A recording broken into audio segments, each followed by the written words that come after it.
तो सामने थाली पंडितानी ने दाल चावल साग रोटी रखी होगी, अचार वगैरह।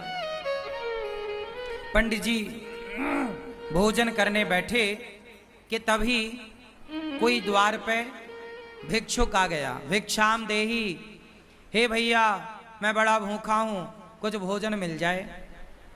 पंडित जी भोजन करने ही बैठे हैं, सामने थाली है और द्वार पे कोई भूखा आ गया। पंडित जी ने सा सम्मान बुलाया, आओ आओ आओ भैया आओ। आसन लगाई और भोजन अपनी वाली थाली पंडित जी ने उन्हें दे दिया। और पंडितानी जी ने जो भोजन बनाया था वो जरा सा ही था, क्योंकि घर में कुछ था नहीं, जितना था उसने बनाया। थोड़ी सी दाल थी, आज दाल बनी, साग थी, चावल जो था भिक्षा में उसे मिला। ब्राह्मण थे, भिक्षा मांग कर लाते और जो मिलता खाते।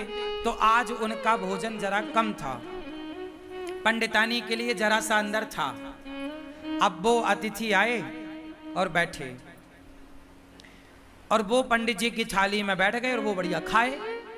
पंडित जी अंदर गए, पंडितानी से कहा कि थोड़ा और दो रोटी। तो उसने बोला कि बस ये आखिरी 2 रोटी बची हैं। जब पंडितानी ने कहा कि आखिरी 2 रोटी बची हैं, तो वो जो बाहर बैठा खाने वाला अतिथि था उसने सुन लिया कि अब बस इनके पास 2 रोटी बची हैं। तो पंडित जी दोनों रोटी लेकर आए और कहा भैया प्रसाद पाओ, एक और दो रख दूं। उसने कहा नहीं नहीं अब नहीं चाहिए। वो भी समझदार कि अब बेचारे ये क्या खाएंगे, तो मना कर दिया। पंडित जी ने कहा ना, आप हमारे अतिथि हैं, आप पेट भर के खाओ। अच्छा बोले आपकी इच्छा है तो एक रख दो।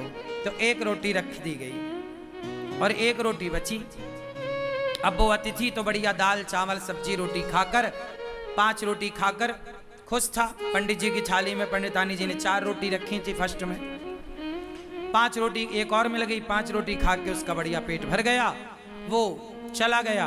अब दोनों पंडित पंडितानी बचे तो पूरे बर्तन लाके बाहर रखे और थाली लगाई 2। अब 2 थाली लगी हैं, पीछे की बची हुई जरा सी साग। अब आप जानते हैं दाल बची तो क्या बची होगी, जरा कटोरी आधी कटोरी। अब उसमें दोनों लोगों ने थाली अपनी पंडित पंडितानी ने तैयार करी और रोटी थी 1। तो आधी रोटी पंडित जी ने रखा, आधी रोटी पंडितानी जी ने रखी। और चावल जरा सा रहा होगा तो थोड़ा सा चावल आधा आधा उन्होंने रखा और उन्होंने प्रसाद पाया। अब ये सोचो कि आधी रोटी में क्या पेट भरता है, दिन भर से आदमी कुछ नहीं खाया, शाम को भी कुछ नहीं मिलना, एक ही बार खाना है और नाश्ता भी कुछ नहीं हुआ, आधी रोटी मिली। तो आधी रोटी खाई पंडित जी ने, जरा सा चावल पंडितानी जी ने खाए। अब पंडित जी ने जैसे ही भोजन किया आधी रोटी का और जरा से चावल का और खा के ना उन्होंने हाथ धोले।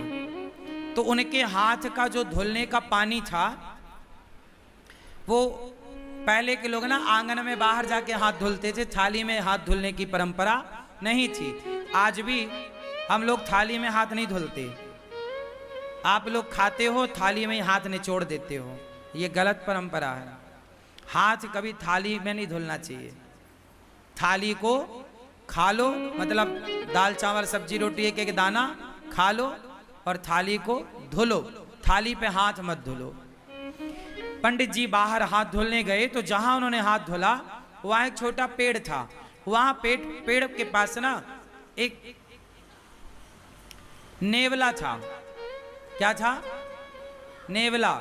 सांप और नेवले की लड़ाई होती है ना, तो नेवला जीतता है, वो नेवला था। तो नेवला के पूंछ की तरफ पंडित जी के हाथ का धुलने का पानी गिरा